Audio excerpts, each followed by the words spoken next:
This is Cable 18, the Cherry Hill Public Schools television station.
Good evening and welcome to this Wednesday, April 12th edition of EastCast. I'm Sherry Telenoff with Brian Zeno.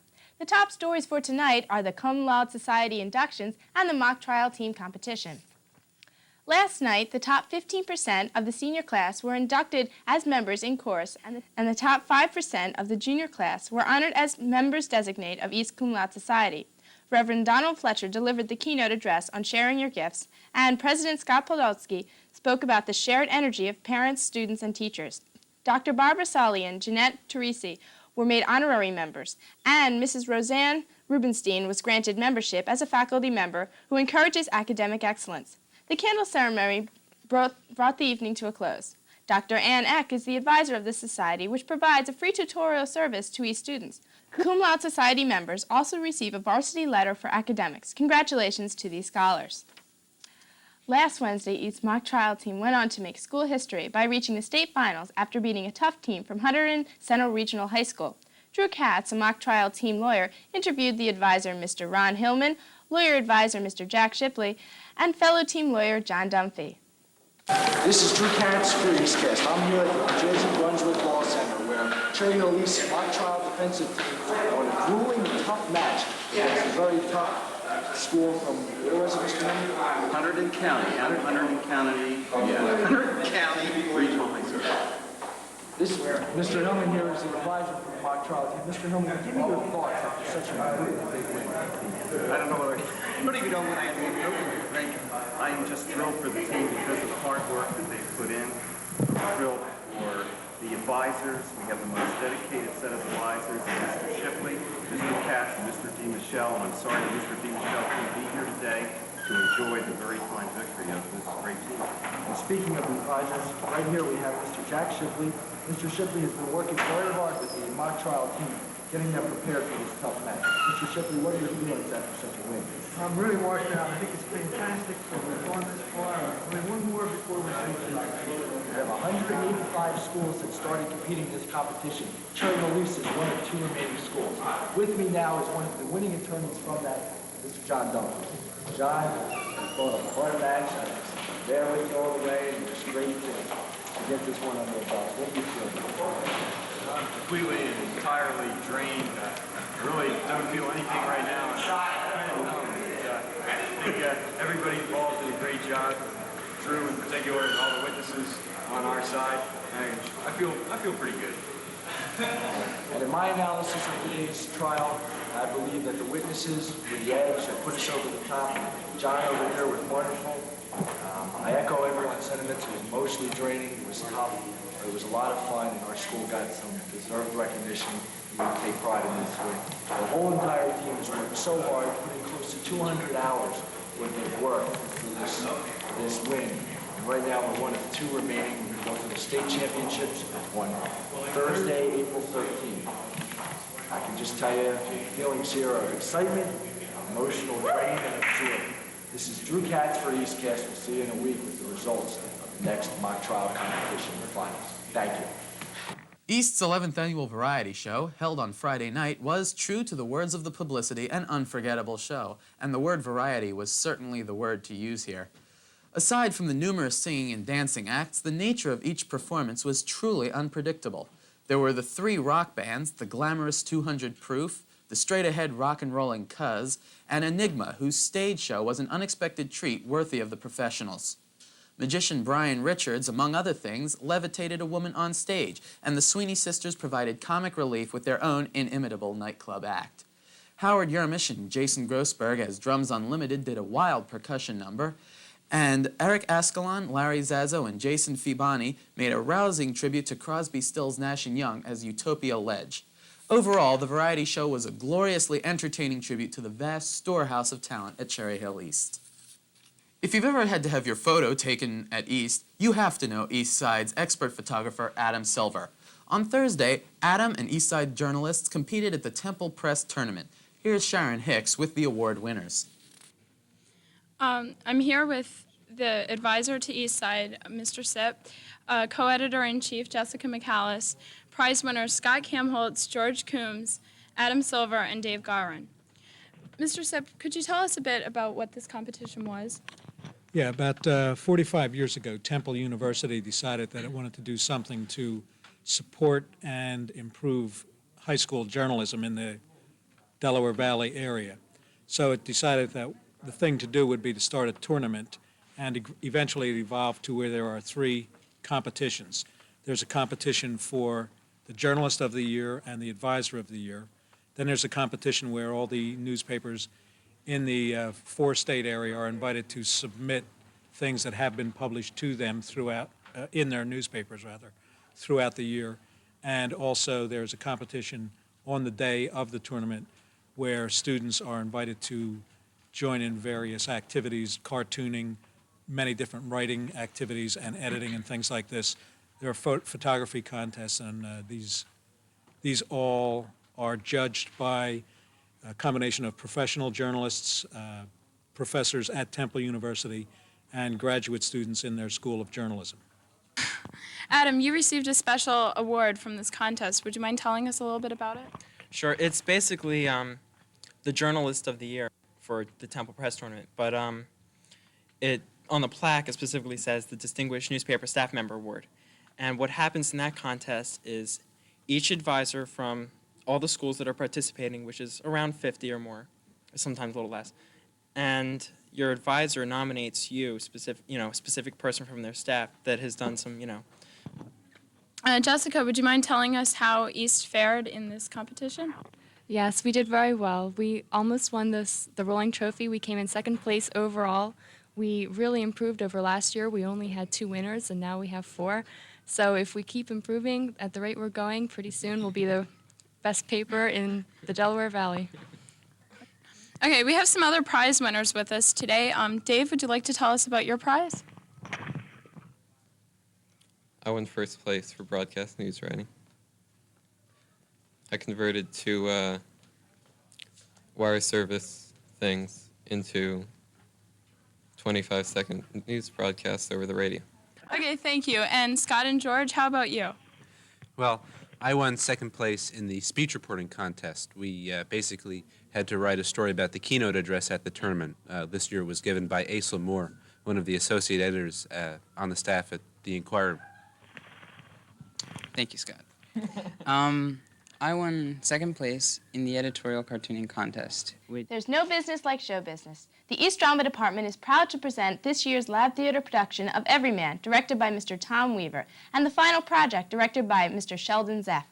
Tickets will be sold at the door this Friday and Saturday night for $3 apiece at 8 p.m. Last week, we welcomed students visiting from France and Germany.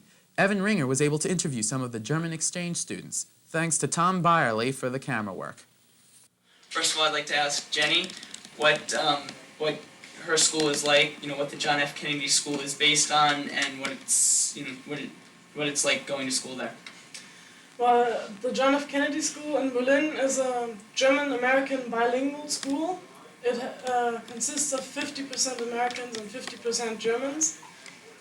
It's an elementary school and a high school, and we only have about 1,300 students. Yeah. And we have instruction in both English and German. We are together with the American students from first grade on, so we have instruction in English from the first grade on. And the German students have to be fluent in English when they get to high school, so they can follow the instruction. Sophia, I'd like to know what you've done on the trip so far, just briefly where you've been before you got here and what you're doing after you leave Cherry Hill. Well, first of all, we landed sort of in Orlando, Florida, and then we went there to SeaWorld, Disney World, and then we continued traveling northwards, traveling up the East Coast, and we were in Washington D.C. and Winston-Salem. We actually were almost at a different place every day. We traveled every day to a different town. How long have you been here? We've been here since approximately 3 weeks. I'd like to ask everybody what they thought of America. Starting war alles sehr interessant, weil es mir, was ich auf jeden Fall behalten werde, ist all die Motels, vor allen Dingen auch diese Wackelbetten. Viele nette Leute. Blond gefärbte Haare. Dauerwellen und Nylonstrümpfe. Die Leute sind offener. Sind meistens freundlicher. McDonald's und Burger King. Viel zu essen. This has been Evan Ringer with some of the students from the John F. Kennedy School in Berlin for Cable 18. Ciao.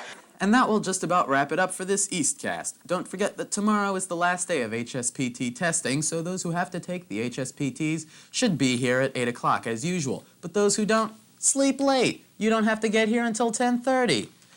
Stay tuned for a live call-in show, Technology in Our Schools, following the junior school news. So, for Sherry Telenoff, I'm Brian Zeno, and we leave you with Ophelia, who has taken shelter from the storm during the last rainy spring weekend. Good night, Ophelia.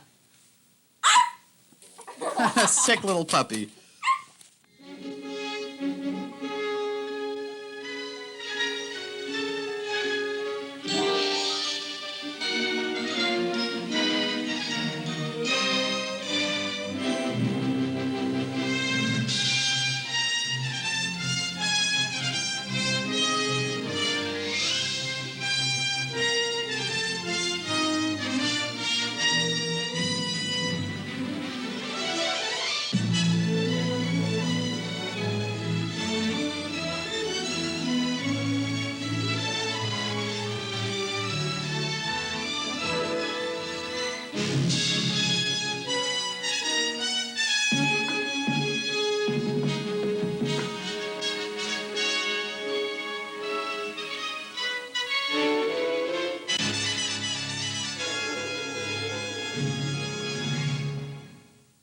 Good evening, I'm Rick Perry, and tonight on the West Report, I'll have all the information you'll need if you want to give blood in the upcoming SGO blood drive.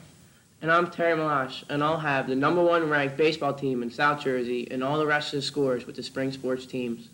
And I'm Gina Sinelli. And the big story tonight is West's spring musical Annie, which opened over the weekend to large and enthusiastic crowds.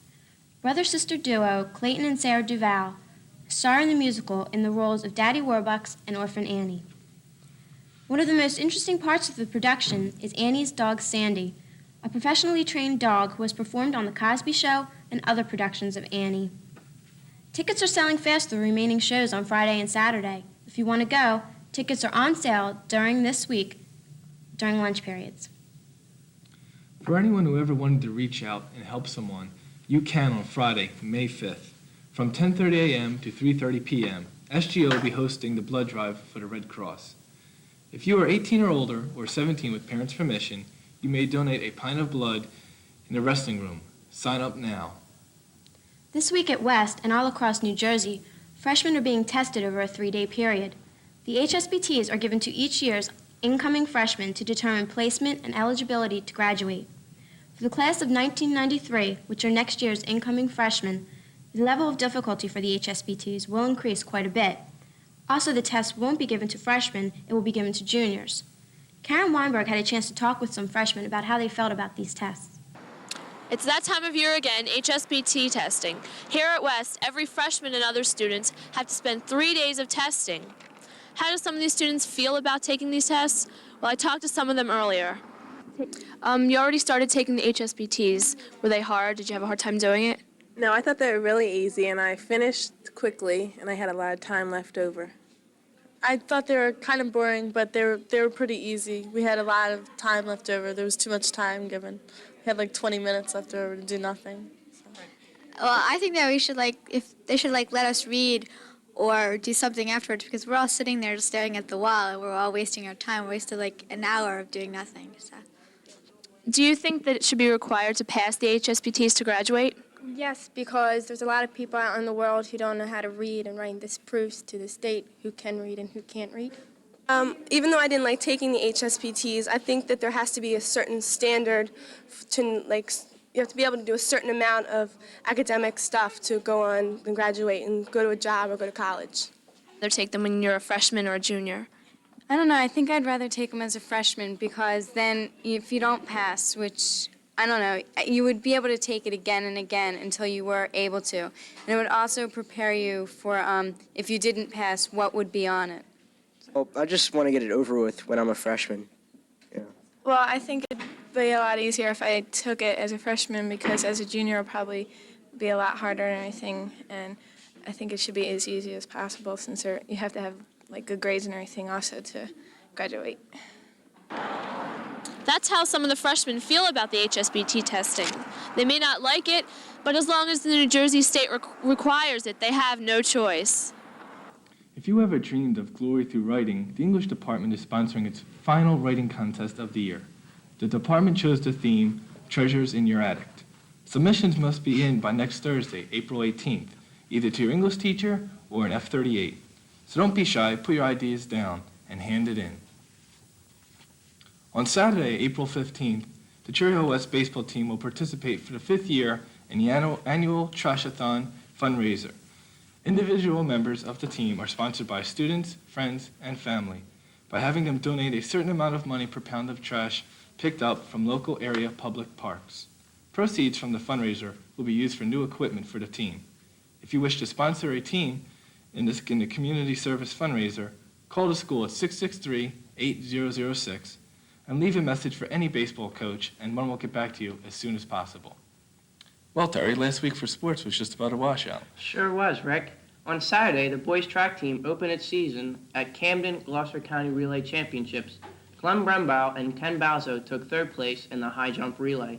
Freshman runners Bryant Hicks, Tony Hyland, Jim Gannon, and Chris Musso took bronze medals in the freshman 4x400 relay. The Lady Lions lacrosse team split last week with a loss to Rancocas and a win over Willingboro. They opened with a loss to Rancocas by a score of 15-7. This loss didn't bring the team down any, because they showed a big win over Willingboro 13-4. The team's record as of yesterday is 1-1. The Cherry Hill West golf team defeated Edgewood Thursday 6-0. Medalist was Doug Ergood with a 4 over par. Other winners were Steve Schreiber, Fred Lombardo, Dave Cohen, Philip Ronning, and John Barrett. The team's record as of now is 2-1. Monday, the team beat Triton 3 1/2 to 2 1/2. Medalists for West were Philip Ronning. Other winners were Dave Cohen, Fred Lombardo, and Steve Schreiber. The baseball team, still number 1 in South Jersey, opened their season last Tuesday by defeating Highland 12-5. With many other sports teams, all their schedules games were rained out. Back in action on Monday, they played Triton at home and won by a score of 15-1. With the rainouts this week, the baseball team will have a busy games with games yesterday, today, and Friday. We'll bring you up to date on the number 1 ranked South Jersey baseball team and the up-and-coming reports. Here's Drew Hannes now with What's Hip. Hi, I'm Drew Hannes, and I'm here to tell you what's hip. Well, Chevy Chase is at it again, as Fletch. This time, in the sequel, Fletch Lives. Fletch decides to quit the newspaper world and go out and live on his ancestral estates. He plays many characters investigating why everybody wants to buy this land, especially the preacher next door. Fletch plays many characters, especially this one. He's a very funny guy. He plays Harley Davidson. Well, the owner of Harley-Davidson motorcycles. Fletch Lives is full of many laughs. It's a very enjoyable movie. For a good hour and a half of comedy, a few laughs, and well, you can even get yourself some popcorn. It's something good to eat too. Go see Fletch Lives. I'm Drew Hannes, and I'll see you next time on What Tip? The school year is now 3/4 over. The third marking period ended last Friday, and the fourth began on Monday. Report cards for the third marking period will be distributed on April the 18th. Beginning today, senior prom tickets are being sold in the cafeteria. The prom will be held in the Phoenix Room at Garden State Park on Saturday, May 13th. Tickets cost $65. Stay tuned after the junior high school news for Technology in Our Schools, a live call-in special hosted by Adam Ariton. The program will revolve around two topics. The first is West New Computer Laboratory, and the second is Laserdisc technology for education and entertainment. So remember, be sure to watch this exciting and informative program coming up at 7:30 here on Cable 18. Thank you for watching the West Report. Tune in next week at this same time. Good night. Good night.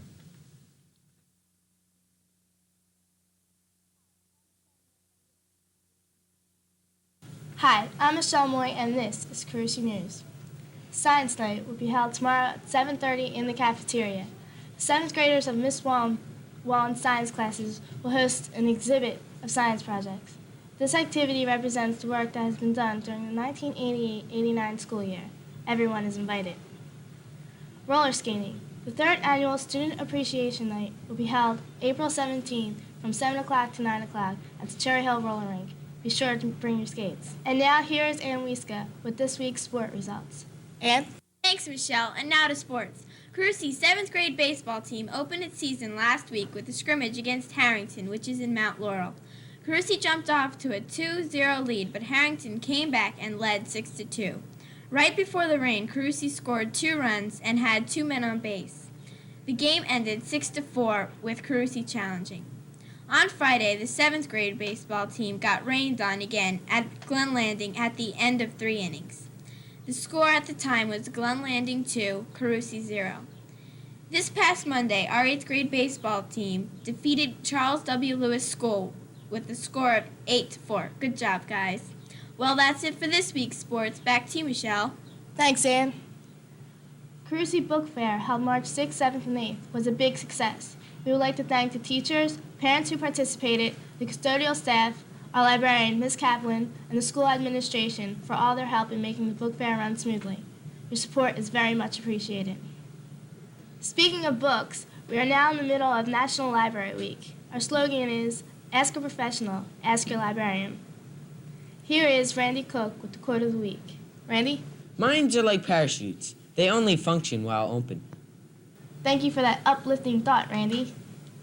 I'm Michelle Moy, thanking you for the entire Carusi News staff. But before we go, here is Heidi Barley, who won 3rd place in our Spirit Week lip sync.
This is Cable 18, the Cherry Hill Public Schools television station.